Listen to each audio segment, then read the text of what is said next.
Alright guys, welcome back to another video on the channel. In today's video, we are going to be talking about the top 3 tips for late summer to fall transition bass fishing. Let's get into it. Alright, so late summer, early fall transition can be, it is the toughest time of the whole year to catch a large or smallmouth bass. And the reason for that being is, well, 2 reasons. Number 1, it's dang hot. If you're not below Tennessee, I mean, if you're below Tennessee, then it's hot. If you're above Tennessee, it's cool, but still hot. But number 2 is you start seeing those cooler nights. So I looked at the weather today, and on Saturday, the low is 69 degrees. Son, I just had to put my parka on. 69 degrees in Texas in August is pretty dang cold.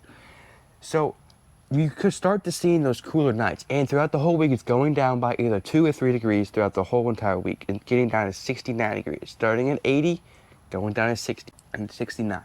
So basically you start to see those cooler nights. So what's happening? Okay, so normally you have the top water column, pretty good oxygen, middle wall of the column, and you have the thermocline, really great oxygen. Then you have the bottom layer, terrible oxygen. Okay, but what happens is when the cooler nights come and the top layer of the water gets cool, as the bottom and the middle, they flip. It's literally like they call it the fall turnover. It's where the lake legit just turns over. The bottom water goes to the top because it's hot, and then the top goes to the bottom. So that means the bad oxygen is spread out to the whole lake.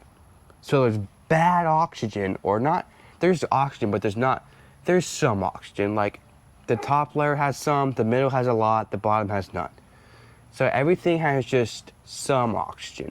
Now when that happens, usually what you're gonna see in your lake is a whole bunch of particles, because the bottom layer is really dirty because it's close to the bottom, so it's bringing a bunch of like dirt and stuff to the top. So if you go to your lake and you see like a bunch of dirt and the water's kind of dirty, then you know your lake's turning over. The top is going to the bottom and the bottom's going to the top.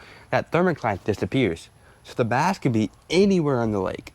So that kind of makes it kind of difficult to find it. But now that's what the fall turnover summer transition is. But now let's talk about the number 1 mistake anglers make, including myself this time of year. Number 1 is not paying attention to cooler nights. Not paying attention to the weather.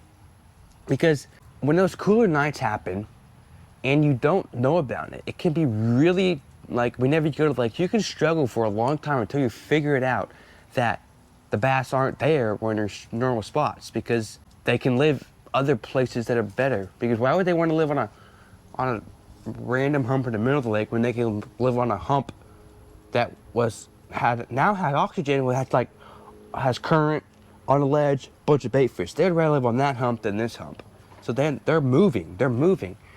And if you don't pay attention to those, to the temperatures, then you're really just gonna struggle really hard. Now last year especially, I really struggled catching fish this time of year. Like I would maybe catch 2, maybe, if not maybe 3 max the whole day of fishing, because I just could not figure them out.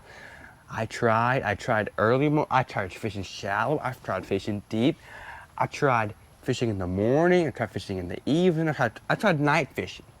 Alright, I found some success in night fishing, but that's for a different video. So number 1 is not paying attention to the nighttime temperatures. Number 2 is not fishing the extremes. Because basically what happens is the bass move from feeding mostly on bluegill, because the bluegill, they stop spawning. The bluegill are kind of moving out deep. They're kind of like chilling out. They're going back to their docks. The bluegill stop spawning, and with those cooler nights, the grass may not die, but it's like stopping growth and may die eventually. So those bass that are shallow are now going to move offshore to chase bait. They're keying in on the bait, okay? Because in May, in April, when all of those bait started to spawn, now you got about 2-3 inch threadfin, gizzards, herring, whatever you have on your lake, that's what you have all throughout your lake. And so there's abundance of them. So the bass are going to transition from the bluegill to the small little bait fish. So not fishing the extremes, okay? Not fishing the real tiny, little tiny stroller minnows, and not fishing the big berthas. Now what do I mean? What do I mean by that? Well, since the bait's really small, you want to be able to fish small little things like little mooch minnows, little 2-inch stroller minnows, little 1/92 ounce heads, little small stuff. But you also want to fish the big stuff, but on the small stuff. So instead of fishing those 10, or not, well, like 12, 14, 13, 15, 17, 27,688 inch glide baits, you know, fish those like 5-inch or 8-inch glide baits, because you want to fish the small side of the big stuff, because there's more small bait fish than there are big bait fish, because, well, I'm just going to say this now, half the bait, or probably most of all the bait that are spawned this year, are going to die. So there's more small bait now than there will be next year that are this year's spawn.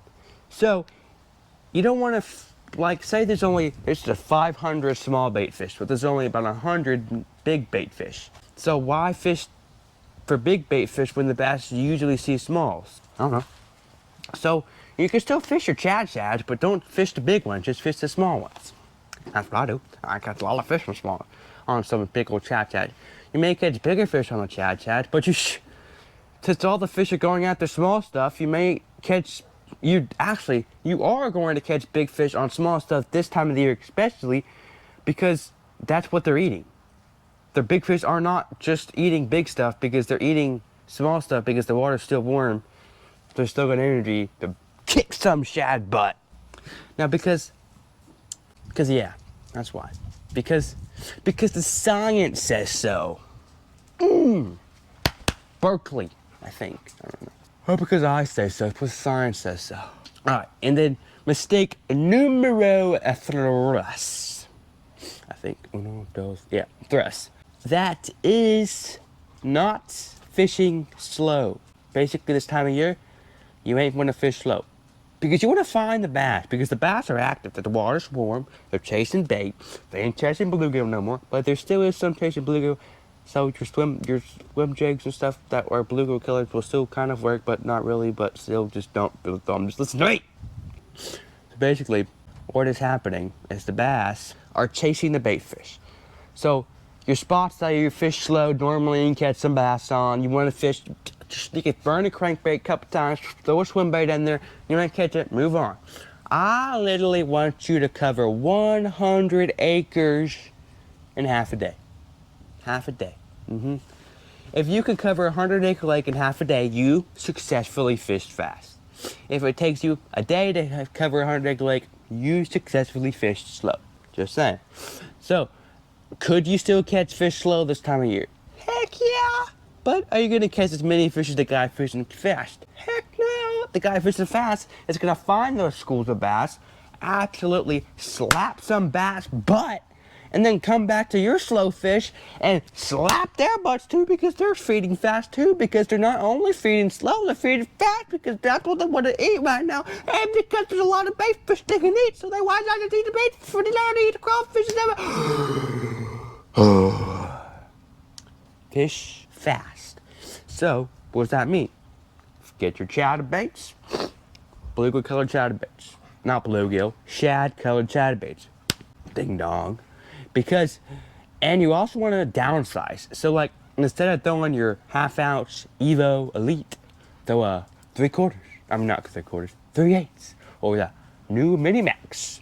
Or the BFS chatterbait that came out at ICAST. That's a pretty good one. I don't know what it's called, but. And then fish like smaller frogs, or smaller swim baits, or really tiny swim baits, or smaller spoons. Smaller stuff because there's more smaller bait, so you're matching the hatch of smaller bait. And that's what the bass are eating. So why not match the hatch, dude? And then, let's see my top 5 lures going out there. Number 1, a frog, okay? I can't never leave the house with a frog, okay, son? I learned my lesson a couple times. Number 2, a walking style top water bait. Because you find a school of bass, open water, you find it out, catch about 27 different fish on the same bait. done it before. Not saying how, but I did. Okay.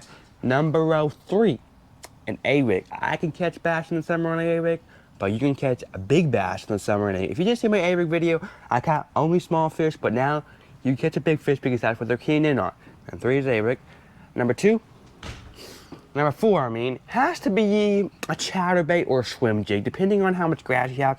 Not little grass chatterbait, a lot of grass swim jig, or cloudy chatterbait, calm, sunny swim jig. Kind of give or take.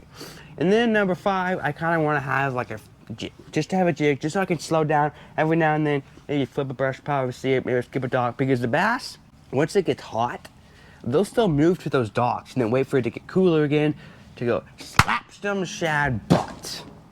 Yeah.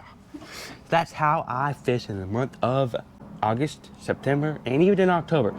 With the fall season comes, I am ready. As a World War II airplane flies over my head. America!